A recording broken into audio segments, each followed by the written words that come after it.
우리 심수영 목사님 뭐 아시는 분들도 계실 테고 또 지난번에 저희 말씀을 전하셔서 또 익숙하신 우리 목사님이신데, 목사님은 지금 저희 총회, 우리 PCA 총회 M&A 한인 코디네이터로 계십니다. 한인 교회가 한 230개 되는데 전체 한인 교회들을 섬기시는 역할을 하고 계시고요. 우리 한인을 대표해서 또 목회 너무 귀하게 신실하게 아틀란타에서 잘 하시다가 8년 전에 이 교단 일을 위해서 리타이어 하시고 그 후에 많은 일들을 하셨습니다. 개척 운동을 주로 하는 사역이시고요. 그리고 지금은 목회자들 네트워크, 저희도 계속 저도 같이 함께 목사님과 함께하는 그 네트워크에서 목회자들을 섬기는 일을 하시고 또 신학생들을 세우는 일도 지금 하고 계시고요.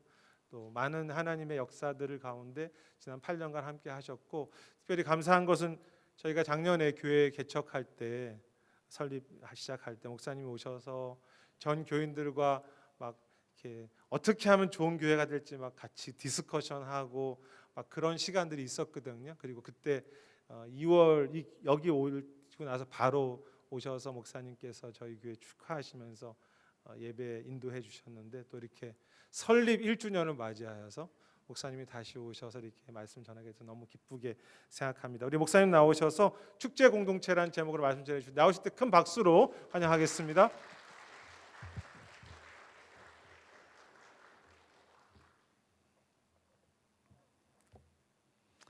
이제 1살이네요, 베이비.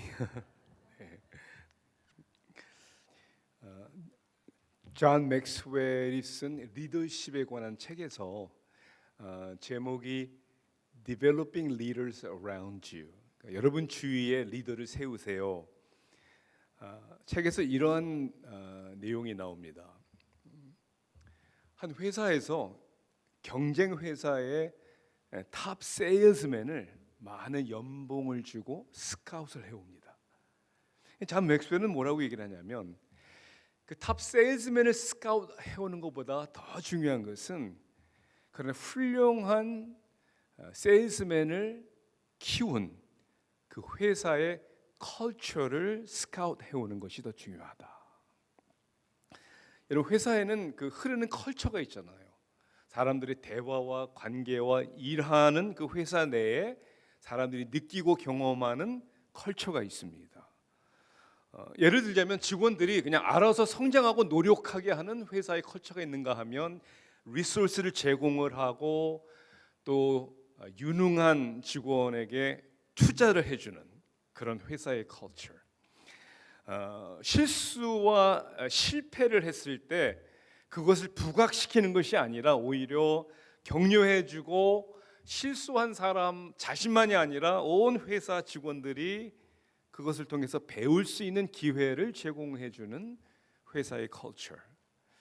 누구나 불만족, 불평이 있을 수 있잖아요. 그런데 말하지 못하게 해서 뒤에서 수근수근거리고 쉽게 하는 회사의 컬처냐, 아니면 건설적으로 소통할 수 있는 그런 채널을 제공해주는 회사의 컬처냐, 굉장히 다르겠죠. 회사만이 아니라 가정에서도 가족들이 느끼는 흐르는 컬처가 있어요. 팬데믹 기간 동안에 제가 이제 제 아들하고 몇 명의 30대 초반의 PK들, 목회자 자녀들과 제가 그룹 라이프 코칭을 한 적이 있습니다.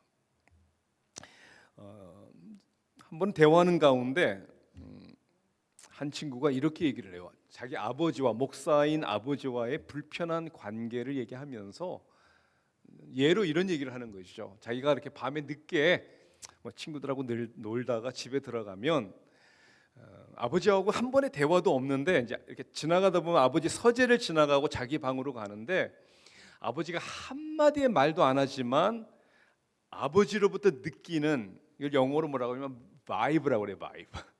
느낌. 아주 무거운 느낌.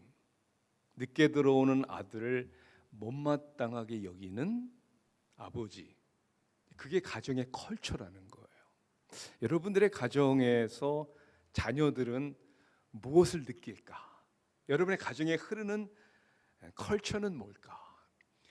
그런 의미에서 교회 안에도 교회에 흐르는 컬처가 있단 말입니다. 캐리 뉴하프라는 분이 이런 말을 했어요. 교회의 비전은 우리가 앞으로 나아갈 것을 보는 것이다. 그렇잖아요. 비전이잖아요. 5년, 10년 후에 로덴나무 교회는 어떻게 될 것인가? 이 교회의 비전이 뭘까? 미션, 사명은 그 비전을 이루기 위해서 우리가 해야 되는 일들이 뭘까? 그게 사명이죠. 그런데 그 비전을 향하여 사명을 이루어 나갈 때 중요한 게 뭐냐면 교회에 흐르는 컬처란 말입니다. 성도들이 느끼고 경험하는 컬처. 새로운 방문자가 교회에 왔을 때 느끼는 것, 따뜻하게 느끼는 건지, 뭐 알아주는 사람도 없이 차가운 컬처인지. 저도 이번에 와서 이제 여러분들을 조심스럽게 보는 거예요. 로뎀나무 교회 컬처는 어떤가? 리더십이 성도들에게 끼치는 영향, 느낌, 이 어떻게 보면 써 있지 않는 암묵적인 규칙들, 분위기, 흐름, 기후, 이게 컬처예요. 우리가 읽은 누가복음 15장에는 두 개의 상반된 컬처가 나옵니다. 하나는 예수님이 말씀하시는 복음과 은혜가 흐르는 컬처. 반대로 바리새인들과 서기관들의 행위와 그다음에 율법 중심의, 이것을 우리는 탁식 컬처라고 얘기를 해요. 해로운 컬처가 있어요. 그 1절에 이렇게 시작하잖아요. 모든 세리와 죄인들이 말씀을 들으러 가까이 나오니. 그러니까 예수님의 컬처는 세인과 죄인들이 가까이 나올 수 있는 컬처예요. 누구나 환영받는, 누구나 용기를 가지고 나올 수 있는. 그걸 이제 쉽게 얘기하면 영어로 safe space라고 하죠. 안전한 공간. 반대로 2절은 이렇게 우리한테 얘기를 합니다. 바리새인과 서기관들이 수군거려 이르되, 이게 탁식 컬처의 특징이에요. 수군거립니다. 이 사람이 죄인을 영접하고 음식을 같이 먹는다 하더라. 그러니까 이 바리새인들과 서기관들의 컬처는 해로운 거예요. 죄인과 세리들이 오면 안 되는 컬처, 환영하지 않는 컬처, 오히려 판단과 정죄 그리고 따가운 눈초리로 이 사람들을 굉장히 불안하게 만들고, 그죠? 불편하게 만드는 탁식 컬처. 그러니까 아예 수군거리잖아요, 그죠? 그래서 예수님이 그것을 다 보시고 들으셨어요. 3절에 이렇게 시작합니다. 예수께서 그들에게 이 비유로 이르시되, 자, 그들이 누구죠? 이 탁식 컬처의 주인공들, 바리새인들과 서기관들에게 직접 그들에게 들으라고 이 세 가지의 비유를 누가복음 15장에서 얘기를 하는 거예요. 세 가지 비유가 뭐냐면 여러분 아시잖아요. 잃은 양의 비유, 두 번째는 잃은 동전의 비유, 세 번째는 잃은 아들 탕자의 비유. 이 세 가지 비유가 이야기가 좀 다 다르지만은 볼 때 그 안에 공통점은 뭐 크게 제가 볼 때 두 가지가 있는 것 같아요. 이 세 비유의 공통점이 뭐냐면, 하나는 뭔가 중요한 것을 잃었다가 찾은 거예요. Lost and found. 또 하나의 공통점은 찾은 후에 뭐가 있었어요? 기쁨이 있었어요. 기쁨이 얼마나 많았는지 혼자 기쁨을 누리는 게 아니라 사람들을 불러다가 뭘 했어요? 잔치를 베풀었어요. 축제가 있었단 말이에요. Celebration. 네. 로뎀나무 교회가 이제 한 살이 되었는데, 지난 1년 동안에, 그리고 지금 여러분들에게는 축제가 있습니까? 기쁨이 있어요? 누구나 나올 수 있고 누구나 환영받을 수 있고 로뎀나무처럼 누구나 쉼을 얻을 수 있는 그런 축제 공동체가 되었으면 참 좋겠습니다. 근데 이게 이렇게 쉽지 않아요. 축제 공동체의 가정을 만들고 교회를 세운다는 게 쉽지 않아요. 교회에서 뭐 친교 좀 몇 번 한다고 해서 축제 공동체가 만들어지는 게 아니란 말입니다. 사람들에게 필요한 뭐 좋은 프로그램을 만들어서 운영을 잘한다고 해서 그게 바뀌는 게 아니란 말이에요. 정말 축제 공동체가 되려면 우리 영혼 속에, 우리의 공동체 안에, 우리의 관계 속에서의 가장 중요한 우리 DNA가 복음으로 변화가 돼야 된다는 거예요. 그래서 오늘 저는 세 가지로 여러분의 축제 공동체를 세우기 위해서 변화되어야 할 여러분들의 가치관, 그리고 여러분들의 신뢰의 대상, 여러분이 트러스트하는 게 뭔지, 그리고 여러분들은 어떻게 바라보는지, 여러분의 월드 뷰, 여러분의 세계관, 이 세 가지가 복음 안에서 바뀌어야 되는 거예요. 자, 첫째는 복음의 가치관을 가진 로뎀나무 공동체가 되어야 되는 거예요. 여러분, 가치관이라는 게 뭐죠?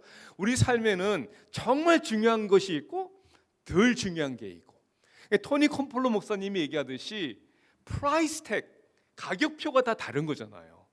그러니까 우리의 인생에는 우리가 중요시 여기고 좀 덜 중요하고 없어도 되는 이러한 여러 가지 가치관에 대한 쉽게 말하면 가격표를 메우고 우리가 무엇을 선택하고 때로는 그 가치관에 따라 우리는 지불을 하게 되는 것이죠.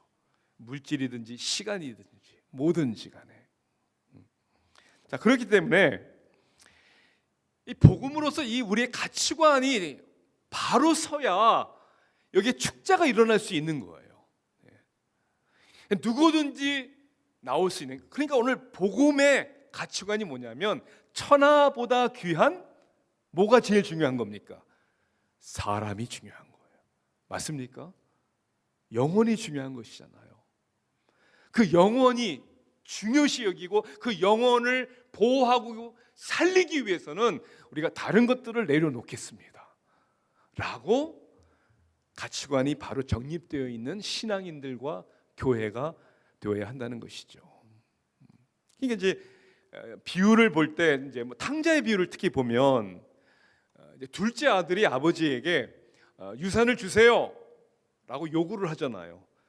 무슨 가치관입니까? 무슨 생각입니까? 뭐니 해도 머니가 최고다. 돈이 있어서 내가 가고 싶은 것 가고 사고 싶은 것 사고 즐기고 싶은 거 내가 즐기면 이게 세상 최고지. 그 가치관을 가졌다라는 거예요. 그냥 먼 나라에 가서 허랑방탕하게 살지요. 오늘날에도 이런 가치관을 가지고 사는 사람들이 적지 않은 거예요. 신앙생활을 한다는 사람들 가운데서도. 그런데 이런 물질 만능주의의 쾌락 만능주의의 가치관에는 우리가 현실적으로 볼 때도 몇 가지의 큰 문제가 있는 것 같아요. 첫 번째 문제가 뭔지 아세요? 여러분, 물질의 만족에는 한계가 있다라는 거예요. 그렇죠? 잠시예요, 잠시. 얼마나 오래 가겠습니까? 그리고 하나님의 형상대로 창조받은 우리 인간에게는 물질이 세상이 채워줄 수 없는, 그렇죠? 영혼의 만족을 누릴 수 없는. 그래서 어느 철학자가 얘기하듯이 우리는 bottomless vacuum, 끝이 없는 공허함이 우리 안에 있다. 하나님만이 채울 수 있는데. 영국 사람인 데니얼 티로가 한국에서 특파원으로 오래 일을 하면서 자기가 본 한국 사람들에 대한 책을 쓴 게 있어요. 책의 제목이 뭐냐면 기적을 이룬 나라, 기쁨을 잃은 나라.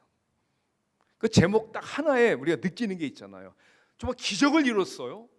잘 사는 나라가 됐단 말이에요. 그런데 잃었어요, 기쁨을. 행복 지수가 가장 낮은 나라, 자살률이 가장 높은 나라. 물질 만능주의의 속임수에 넘어가 버린 거예요. 기적을 이루었지만 기쁨을 잃어버린. 그러니까 이 물질주의는 한계가 있다라는 거예요. 또 하나의 문제가 뭐냐면 마음대로 안 된다라는 거예요. 여러분 계획하시고 생각한 대로 돈 버셨어요? 잘 안 돼요. 글쎄요, 물질을 많이 모았다고 해도 영원한 것이 아닐 수 있잖아요. 아니 뭐 죽을 때는 어차피 다 두고 가야 하는 것. 그게 둘째 아들이 경험한 것이죠. 물질이 최고인 줄 알았는데 결국 인생 밑바닥을 치게 되고 거지가 돼요. 다 잃어버려요. 그러고 나서 이제 깨달은 거죠. 아버지 집이, 아버지의 품이 그게 중요한 것이구나. 물질이 아니라 뭐냐면 relationship, 관계가 중요하다는 것을 깨닫고 아버지를 생각합니다. 또 생각해 볼 때 우리 첫째 아들 한번 생각해 보십시오. 둘째만 아니라 첫째 아들에게 있어서도 가장 중요한 가치관이 뭐였냐면 물질이었고 자기 행위였단 말입니다. 행위에 의해서 어떤 자격이 주어지는, 판단이 되는. 그러니까 아버지의 유산을 탕진해버린 동생을 받아주는 아버지조차도 용납이 안 되는. 어떻게 그럴 수가 있어? 돌아온 동생을 새로운 옷을 입혀주고 반지를 끼워주고 송아지를 잡아서 잔치를 베푸는 아버지가 이해가 안 되는 거예요. 물질 만능주의 가치관에 사로잡힌 사람들에게는 이해도 안 되고 용납이 안 되는 거예요. 뭐가 중요한지를 지금 혼돈하고 있기 때문에 그런 것이죠. 동생은 내가 잃어도 난 물질은 잃을 수 없다.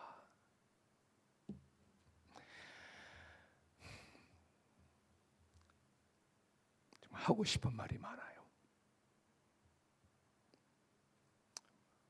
저희 노회에는 30년 전에 어마어마한 성전을 져놓고 지난 10년간 얼마나 싸우는지, 1000명, 1200명 들어가는 예배실 50명도 안 모이는데 여전히 싸워요. 여러분 왜 싸우는지 아세요? 교회는 재산이 없으면 안 싸웁니다. 돈이 있으면 싸우는 거예요. 재산이 없어야 된다, 돈이 없어야 된다는 얘기를 안 하는 거예요. 뭐가 중요한지를 잃어버린 거예요. 수많은 사람들이 상처를 받고 지탄의 대상이 되는데, 동생은 잃어도, 영혼은 잃어도 물질은 잃고 싶지 않다. 이게 탁식 컬처의 공통점이에요. 축제 공동체가 되려면 이게 바뀌어야 되는 거예요. 그게 묻고 싶어요. 여러분들은 사람들에게 뭘 느끼게 해주시는지, 여러분을 이제 바라보는 사람들의 눈에 저 교회는 뭐가 중요하다라고 생각하는 것 같아. 그렇죠? 필립 옌스라는 분이 쓴 책이 있는데 제목이 뭐냐면 What's so amazing about grace? 우리말로는 놀라운 하나님의 은혜 이렇게 번역이 됐는데요. 그 책 안에 그 자기 친구에 대한 이야기가 나와요. 상담가인데 시카고에서 prostitute, 매춘녀죠. 매춘녀가 이제 고민을 털어놓은 거예요. 홈레스, 집도 없고 그리고 먹고 살 해결책도 없고 자기 몸을 파는 2살 된 딸 아이. 그래서 상담자가 그렇게 친구가 이렇게 얘기를 했대요. 교회에 가본 적이 없나요? 혹시 교회에서 도움을 받을 수 있지 않을까요? 교회를 가보라고 고민을 했더니 그녀는 눈물을 머금고 이렇게 대답을 했다고 합니다. Church? 교회? Why would I ever go there? 아니, 내가 왜 거길 가요? I already feel terrible about myself. 이미 내 자신이 너무 형편없고 죄책감으로 가득한데. They, 교회 사람들이 얘기하는 거예요. They will just make me feel worse. 거기에 가면 나를 더 사람들이 비참하게 만들 거예요. 필립 옌슨이 이 책에서 이야기를 통해 우리에게 뼈아픈 질문을 던지는 거죠.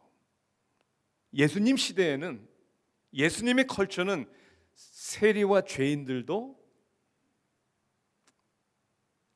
안전하게 나올 수 있었는데 오늘날에는 수많은 사람들이 오히려 교회를 피합니다. 왜일까요? 예수님께서 보여주신 은혜의 자리가 아니라 교회는 종종 정죄의 자리로 바뀌었기 때문입니다. 뭐가 중요하죠? 탕부 하나님이라는 책에서 팀 켈러는 이렇게 얘기를 하죠. 오히려 우리가 끌어들이는, attract하는 사람들은 보수적이고 반듯하고 도덕적인 경향이 있다. 인습을 벗어난 난잡한 사람들이나 소외되고 세상에서 망가진 사람들은 오히려 교회를 피한다. 그 의미는 하나뿐이다. 우리의 설교와 행실이 사람들에게 미치는 영향이 예수님과 같지 않다면 우리가 전하는 메시지가 예수님이 선포하신 메시지와 같지 않다는 것이다. 우리가 동생들의 마음에 가닿지 못하고 있다면 탕자 이야기를 하는 거죠. 동생들의 마음. 그렇다면 우리 교회는 생각보다 더 형들의 세상이라는 것을 깨달아야 한다. 형들의 세상은 축제가 없어요. 첫째 아들은 아버지의 축제에 들어가지도 않잖아요. 형들의 세계가 된 가정이나 교회는 축제의 공동체가 될 수가 없죠. 뭐가 중요해요? 다 이뤄도 내가 사람을 잃지 않겠다. 영혼을 잃지 않겠다. 이 가치관이 흔들리지 않기를 주님의 이름으로 축원합니다. 네. 축제 공동체가 되기 위해서는 두 번째는요,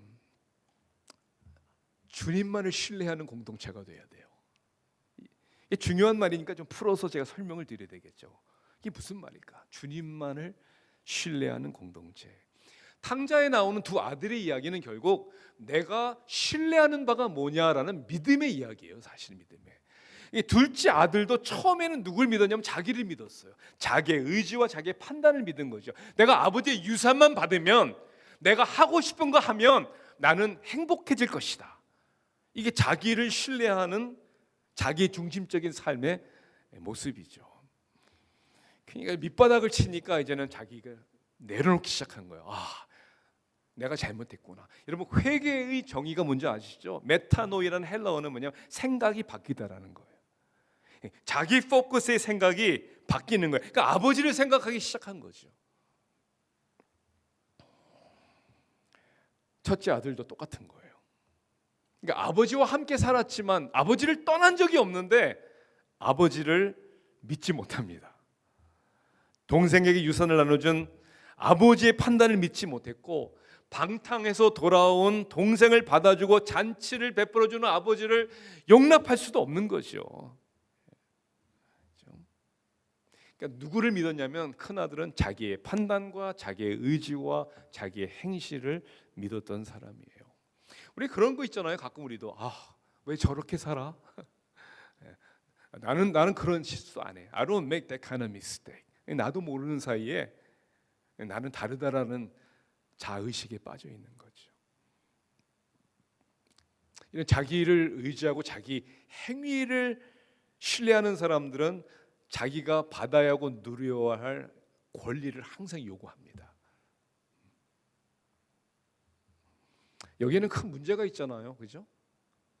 팀 켈러가 얘기한 대로 만약에 여러분의 정체성을 그리스도가 아닌 여러분의 행위에서 찾는다면 여러분의 성공은 머리로 갈 것이요, 여러분의 실패는 가슴으로 갈 것이다. 성공하면 내가 똑똑하고 잘나서 된 줄 알고 교만해질 것이고, 그죠? 실패하면 실망과 좌절 가운데 빠질 것이고.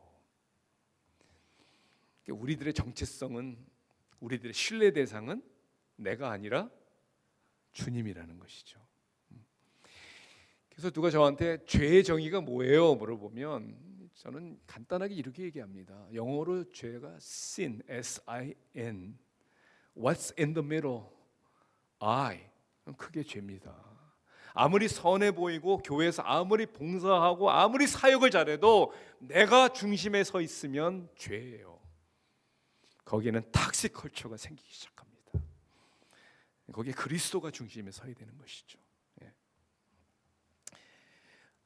제가 이제 신앙생활 할 때, 좀 어렸을 때, 티네이저 때 성경을 읽다가 제일 마음에 와닿지 않고 이해가 안 됐던 비유 중에 하나가 잃은 양의 비유였어요.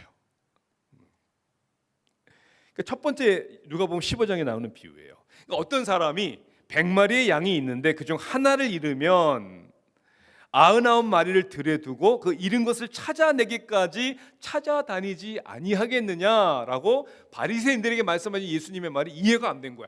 왜 그렇게 하셔야 돼요? 제가 이해하지 못했던 이유는 저를 이 길을 잃지 않은 99마리의 양의 입장에서 생각했기 때문에 그런 거예요. 여러분 생각해 보세요. 아니, 길을 잃은 양은 지가 선택을 잘못하고 잘못해서 길을 잃은 건데, 우리 잘 있는 99마리의 양을 목자가 잘 돌보셔야지 그까지 한 마리 양을 찾아 나서는 이유가 도대체 뭘까? 목회하면서 저는 이런 이야기를 너무 많이 들었어요. 아, 목사님, 뭐 전도 선교 매일 왜 그것만 강조합니까? 눈앞에 보이는 성도들을 돌보셔야죠. 똑같은 이야기예요.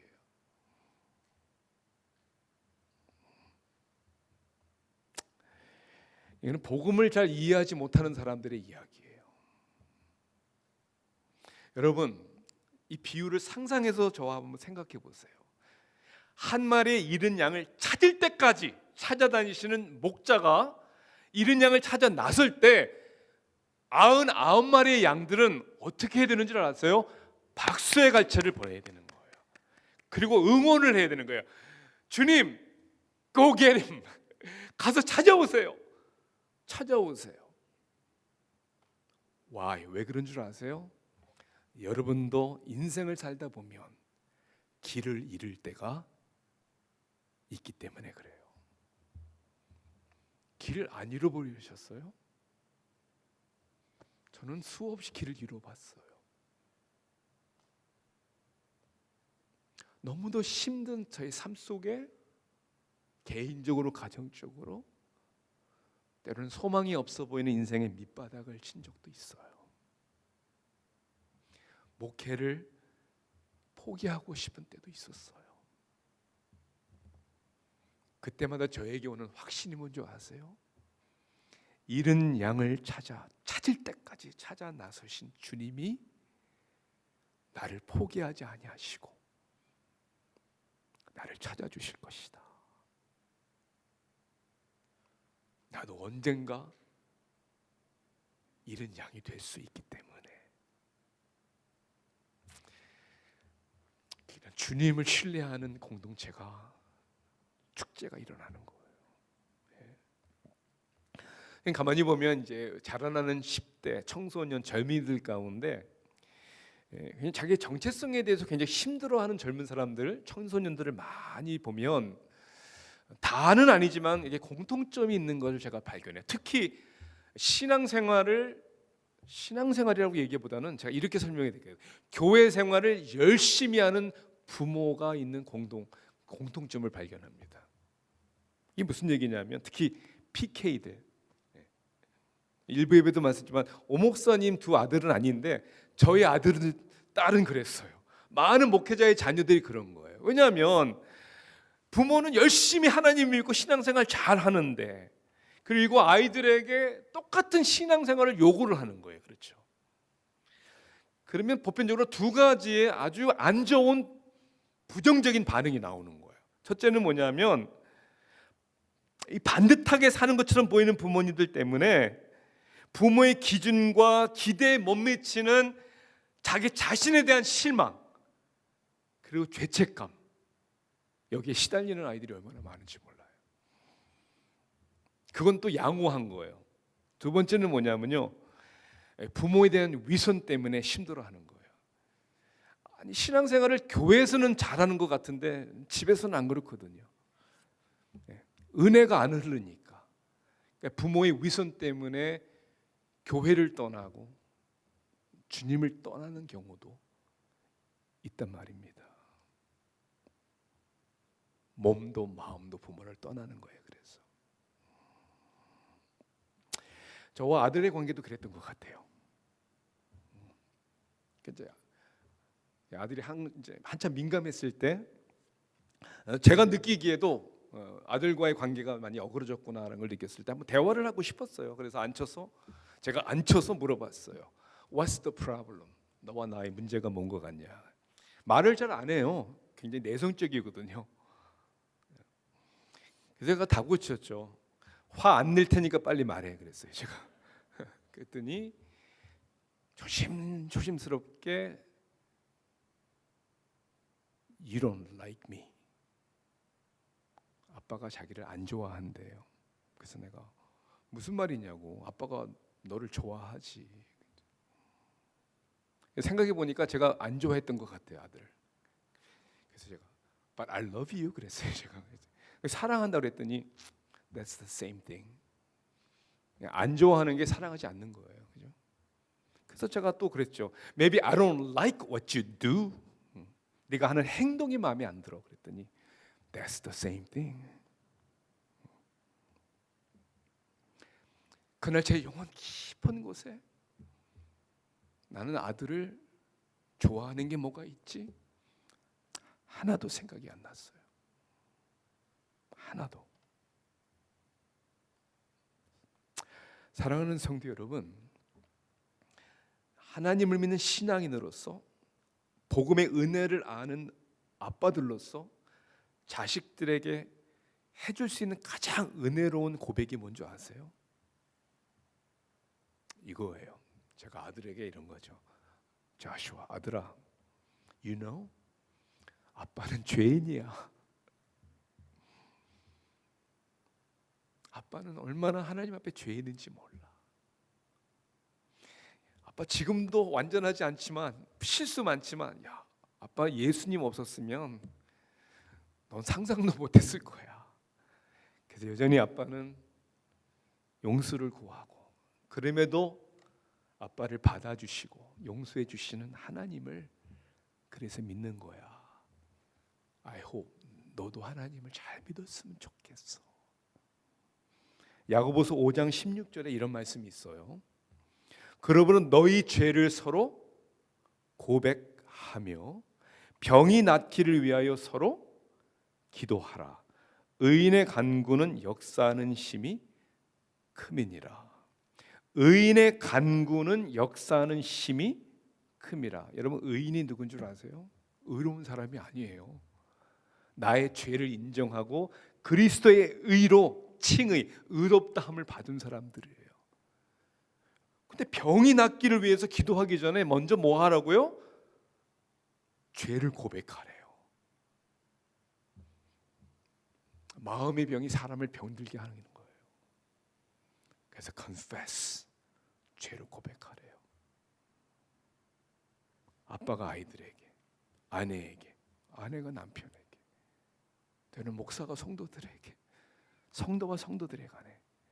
왜냐하면 우리의 신뢰는 우리가 아니잖아요. 주님이잖아요. 그분 때문에, 예수님 때문에 모인 거 아니에요? 그분을 믿는 신앙 고백이기 때문에 교회가 세워진 거 아니에요? 그러면 그분만을 믿어야죠. 그래서 거기에 셀레브레이션이 일어나야죠. 자, 마지막에는 성경적인 복음적인 세계관이 월드뷰가 있을 때 축제 공동체가 되는 거죠. 이제 가치관은 뭐가 얼마나 더 중요하지? 우선순위를 세우는 거라면 세계관은 어떤 지식이나 관점을 가지고 세상을 근본적으로 바라보고 인식하는 방식과 틀이에요. 그래서 이해하고 판단하고 결정을 내리는 이 월드뷰가 굉장히 중요한 것이죠. 무엇을 어떻게 보느냐가 중요한데 오늘 본문에 나올 때 가장 중요한 두 가지는 뭐냐면 내 자신을 어떻게 보느냐, 두 번째는 탕자가 아버지를 보고 아들이 아버지를 본 것처럼 하늘 아버지를 우리가 어떻게 바라보냐. 이게 탁시 컬처가 되냐 축제 공동체가 되냐, 이 차이란 말입니다. 자신을 어떻게 보느냐. 결국 둘째 아들은 자격도 공로도 없는 자신을 보게 되는 거예요. 이게 은혜가 아니에요, 그렇죠? 그래서 뭐라고 얘기하냐면 아버지한테 난 이렇게 얘기하겠다. 나를 이제는 더 이상 아들로 여기지 말아주시고 그냥 종의 하나로 나를 여겨주세요. 나 이렇게 할 거야. 죄를 고백하고 자격과 공로가 없는 자신을 보게 되는 것이죠. 이게 은혜의 시작이잖아요, 그렇죠? 반면에 첫 아들은 자신의 의로 가득 찬 거예요. 나는 이런 사람인데, 이렇게 비교의식 가운데 마땅히 자기가 차지하고 누려야 할 권리, 특권, 이런 걸 따지는 것이죠. 네. 나 자신을 어떻게 보느냐, 더 중요한 건 아버지를 어떻게 보느냐, 즉 하나님을 어떻게 보느냐예요. 결국 둘째 아들은 아버지에 대한 선한 생각을 하잖아요. 아버지 집에는 종들도 풍성한 양식을 누리고 있지 않은가. 그렇게 선하고 자비로운 아버지, 우리 하늘 아버지를 생각하는 거죠. 첫째 아들은요, 아버지를 부당하게 보잖아요. 그렇죠?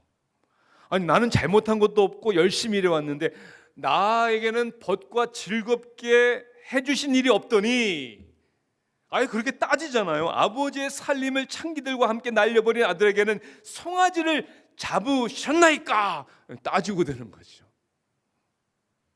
그러니까 아버지가 설득을 해요. 그렇죠? 어떻게 설득합니까? 너는 항상 나와 함께 있으니 내 것이 다 내 것이로되. 아니, 아버지가 그렇게 얘기를 해요. 너 나랑 항상 같이 있잖아. 아빠께 다 내 거지.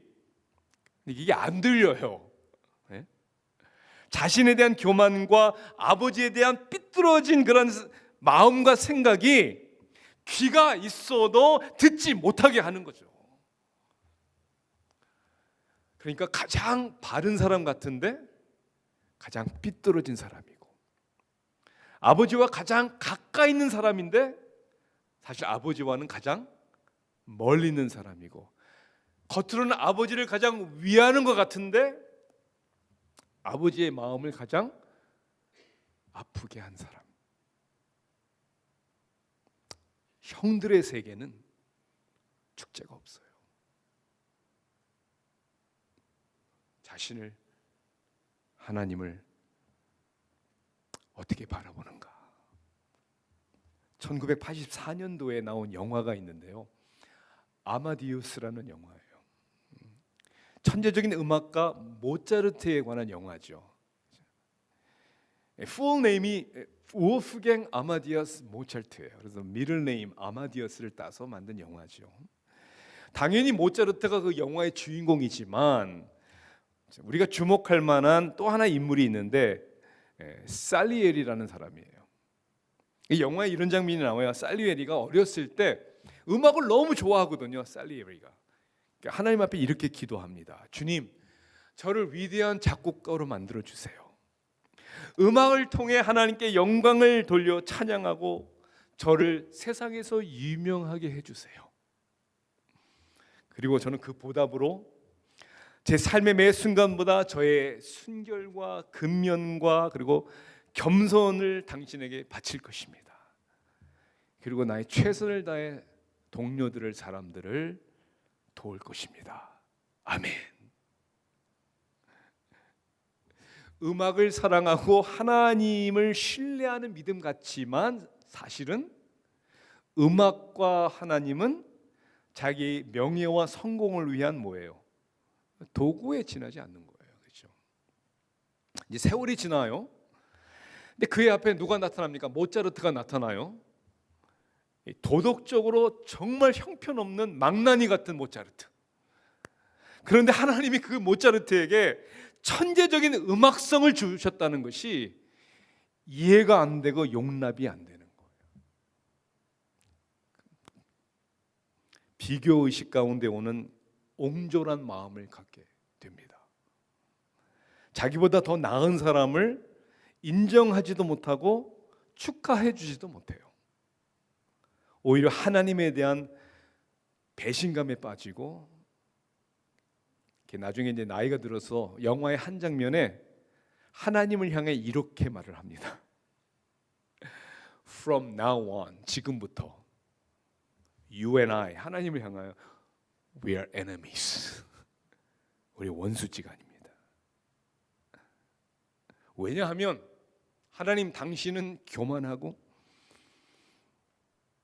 철없는 아이를 당신의 도구로 선택하시고 나는 그저 그것을 인식할 수만 있는 능력을 주셨기 때문입니다. 당신은 불의합니다. God, you are unfair. 불공평합니다. 그래서 나는 당신을 방해할 것입니다. 기필코 맹세하는데 내가 할 수 있는 한 이 땅에 있는 당신의 피조물들을 방해하고 해를 끼칠 것입니다. 그러니까 음악을 사랑하고 음악을 즐기고 음악을 통해 하나님을 찬양하려고 하는 사람이 아니라 음악을 통해 자신을 나타내고 사람들과 하나님의 인정을 독차지하려고 하는, 이게 탁식 컬처의 주인공들이에요. 비유의 마다들은 열심히 일을 하죠. 책임감이 강한 것 같죠. 그런데 가장 중요한 책임을 지질 않습니다. 가장 중요한 책임이 뭐예요? 동생을 사랑하는 책임을 지지 않아요. 돌아온 동생을 기뻐하시는 아버지의 뜻을 이해하지 못하고 그 기쁨의 잔치에 들어가지도 않습니다. 자기만 아는 가장 무책임한 사람이에요. 바리새인들과 사두개인처럼 탁식 컬처를 만드는 사람입니다. 근데 복음이 근데 여기에 있어요. 복음이. 우리가 읽은 누가복음 15장에는 또 다른 마다들에 대한 이야기가 나오는 거예요. 또 다른 마다들이 누굽니까? 이 비유를 말씀하시는, 우리를 대표하시는 장자 되시는 예수 그리스도에 대한 이야기예요.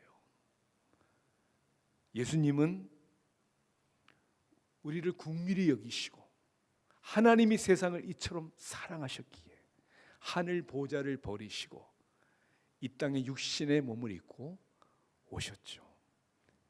우리가 당연히 받아야 할 죄값을 지시고 십자가에서 우리의 대성물로 심판을 받고 죽으신 예수님, 그리고 우리의 소망이 되셔서 부활하신 예수님. 그래서 성경 로마서 8장 29절은 이렇게 말씀하시죠.